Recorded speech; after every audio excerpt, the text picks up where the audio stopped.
Assalamualaikum warahmatullahi wabarakatuh. Perkenalkan, nama saya Feby Rahmat Adiwinata. Saya dari S1 Manajemen, NIM 2110601001.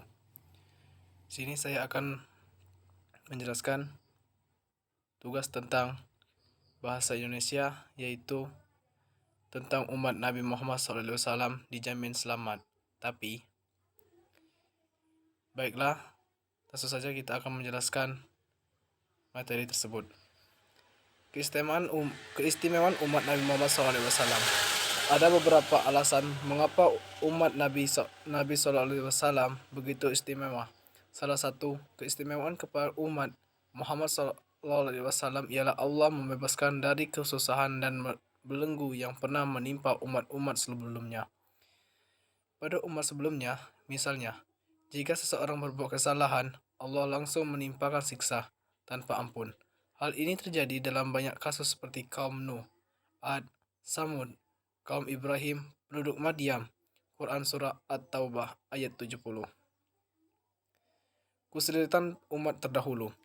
Nabi Nuh sampai harus berdakwah selama hampir 1 abad, namun yang beriman hanya sekitar 80 orang. Lalu Allah Subhanahu wa Ta'ala mendatangkan banjir besar kepada mereka. Quran Surah An-Kabut ayat 14.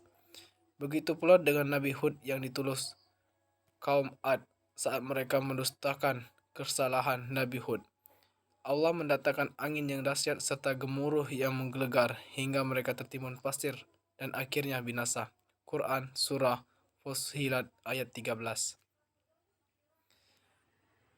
Perbuatan homoseksual yang terjadi pada zaman Nabi Lut adalah Allah langsung menyiksa mereka dengan tertimbun di bawah reruntuhan rumah mereka sendiri.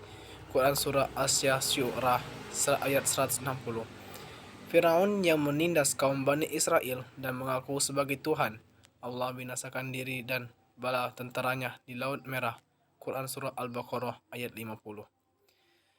Banyaknya kisah yang tertera di dalam Al-Quran ini menunjukkan bahwa hukuman Allah terhadap kaum sebelum Rasulullah SAW bersifat langsung dan begitu sadis. Murka Allah sangat dahsyat, siksaannya pun sangat pedih. Namun, keadilan dan kasih sayangnya meliputi alam semesta. Umat muslim di zaman kekacauan. Di zaman sekarang, di mana perbuatan dosa dipertontonkan, pergelaran seks sesama jenis dibiarkan, pemimpin-pemimpin yang zalim berkuasa, dan banyak lagi perilaku yang mendustakan agama. Namun, Allah tidak langsung menegur mereka dengan banjir sehebat zaman Nuh, tidak menghukum mereka dengan reruntuhan bangunan seperti zaman Lut, tidak pula menenggelamkan pemimpin-pemimpin zalim ke dasar lautan layaknya di zaman Musa, dan tidak pula diazab dengan tiupan angin beserta seperti dalam kisah Hud. Karenanya, sejarah para rasul dan umat-umat dahulu adalah sunatullah yang berisi nasihat dan pelajaran yang harus kita petik.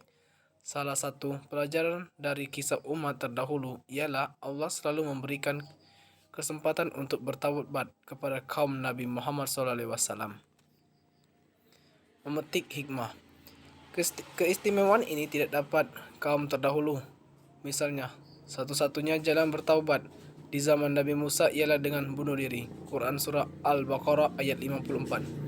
Allah masih memberikan kasih sayang seluas-luasnya kepada umat Nabi Muhammad SAW, membuka selebar mungkin pintu pertaubatan. Karena seorang muslim tentu tidak lepas dari perbuatan dosa, maka sudah sepatutnya bagi kita untuk senantiasa menyegerakan melakukan pertaubatan kepada Allah Subhanahu wa Ta'ala agar mendapat ampunan darinya. Pertaubatan yang bisa dilakukan untuk menebus perbuatan dosa ialah dengan ucapan istighfar, menyesali perbuatan dosa, berjanji tidak akan mengulanginya, dan mengisi kegiatan dengan amal soleh. Konon, dalam sebuah hadis disebutkan bahwa keistimewaan umat Rasulullah SAW ini membuat Nabi Adam merasa iri. Itu saja yang bisa saya sampaikan. Bila ada salah, saya mohon maaf. Bila taufik wal hidayah. Wassalamualaikum warahmatullahi wabarakatuh.